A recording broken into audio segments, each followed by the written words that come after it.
வாருங்கள் நேயர்களே, அனைவரையும் கோகுலம் ஜோதிடம் அன்புடன் வரவேற்கிறது. நாம் இப்பதிவில் பார்க்க இருப்பது உச்சனை உச்சன் பார்த்தால் பலனில்லை என்று சொல்வார்கள். அந்த பழமொழி உண்மையா? ஒரு ஜாதகத்தில் உச்சகிரகமானது அதிகபட்ச நற்பலன்களை கொடுக்கும். ஆனால் ஒரு உச்சகிரகம் உச்சமடைந்த நிலையில் அந்த இரு உச்ச கிரகங்களும் ஒருவரை ஒருவர் பரஸ்பரமாக பார்த்து கொள்ளும் வாய்ப்பினால் ஏற்படும் பலாபலன்களை இப்பதிவில் நாம் பார்க்கலாம். இதனைத்தான் உச்சனை உச்சன் பார்த்தால் பிச்சை எடுப்பார்கள் என்ற ஒரு பழமொழியும் வழக்கில் இருக்கிறது. ஆனால் அது உண்மையில்லை. ஆனால் வேறு காரணங்களால் பிரச்சனைகள் வரும். அது என்ன, எப்படி, எந்த விதமான பிரச்சனைகள் வரும் என்பதைத்தான் இந்த பதிவில் பார்க்க இருக்கிறோம். எந்தெந்த கிரகங்கள் உச்சன் பார்க்க அமைப்பில் வருகிறார்கள் என்பதை இப்பொழுது பார்க்கலாம். மேஷத்தில் சூரியன் அமர்ந்திருக்க துலாத்தில் சனி இருந்தால் பரஸ்பர பார்வையில் உச்சனை உச்சன் பார்த்து கொள்வார்கள். மகரத்தில் செவ்வாய் இருக்க, கடகத்தில் குரு இருக்க, இருவரும் பரஸ்பர பார்வையில் உச்சனை உச்சன் பார்க்கும் அமைப்பு ஏற்படும். மீனத்தில் சுக்கிரன் அமர்ந்திருக்க, கன்னியில் புதன் அமர்ந்திருக்க, ஒருவருக்கொருவர் பரஸ்பர பார்வையில் உச்சனை உச்சன் பார்க்கும் அமைப்பானது ஏற்படும். இதனை நாம் ஒரு உதாரண ஜாதகத்தின் வாயிலாக பார்க்கலாம். ஸ்ரீ ராமர் ஜாதகம். ஸ்ரீராமர் பிறந்தது கடக லக்னம். லக்னத்தில் சந்திரன், குரு, துலாத்தில் சனி, மகரத்தில் செவ்வாய், மீனத்தில் சுக்கிரன், மேஷத்தில் சூரியன், புதன். ஸ்ரீராமர் ஜாதகத்தில் சூரியன் மேஷத்திலும் சனி துலாத்திலும் அமர்ந்து உச்சம் பெற்று ஒருவரை ஒருவர் பரஸ்பரமாக பார்த்து கொள்கின்றனர். அதுபோலவே செவ்வாய் மகரத்திலும் குரு கடகத்திலும் உச்சம் பெற்று ஒருவரை ஒருவர் பார்த்து கொள்கிறார்கள். உச்சம் பெற்ற ஒரு கிரகத்தினை ஒரு உச்சம் பெற்ற கிரகம் பார்வையிட்டால் பாதிப்பு எனப்படுவது உண்மையா? அதனைத்தான் இந்த பதிவில் பார்க்க இருக்கிறோம். கடக லக்னத்தில் பிறந்த ஸ்ரீராமருக்கு சூரியன் மேஷத்தில் உச்சம் பெற்று மேஷத்தில் பாதகாதிபதியான சனியின் பார்வையினை பெற்றதால் 10ஆம் இடம் பலவித இன்னல்களை தர நேர்ந்தது.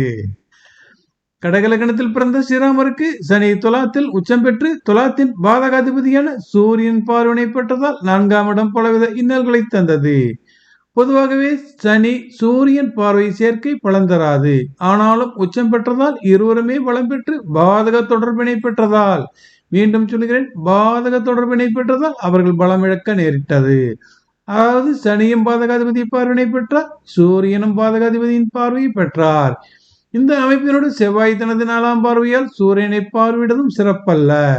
எந்த ஒரு ஜாதகத்திலும் சனி செவ்வாய் எந்த இடத்தினை பார்வையிடுகிறார்களோ அந்த இடத்தின் வழியாக பிரச்சனைகள் வரத்தான் செய்யும். அப்படித்தான் இவருக்கு கடக லக்னத்தின் 10ஆம் இடத்தினை சனி மற்றும் செவ்வாய் ஆகிய இருவரும் உச்சம் பெற்று பார்ப்பதால் இவர் பட்டம் சூட்டுவதற்கு பலவிதமான தடைகளை சந்திக்க நேர்ந்தது.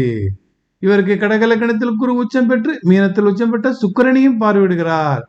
ஆனால் இந்த அமைப்பானது ராஜயோக வாழ்க்கையை கொடுப்பதில் சுக்கிரன் பின்வாங்கவில்லை. கடவுளின் அவதாரமாக இருப்பதற்கு குரு எவ்வித தடைகளையும் கொடுக்கவில்லை. எனவே 10ஆம் இடத்திற்கு பலம் குறைந்ததற்கான காரணமே உச்ச சனியின் பார்வையும் உச்ச செவ்வாயின் பார்வையும் தான் முக்கியமான காரணமாக அமைகிறது. இப்பொழுது வாருங்கள் நாம் மற்றொரு உதாரண ஜாதகத்தினை பார்வையிடுவோம். ஸ்ரீ ரவிசங்கர் ஆன்மீகவாதி. இவருடைய ஜாதகம் லக்னம் மேஷம், சூரியன் ரிஷபத்தில் புதன் கேது, மிதுனத்தில் சுக்கிரன் சந்திரன், கடகத்தில் குரு, விருச்சிகத்தில் ராகு சனி, மகரத்தில் செவ்வாய்.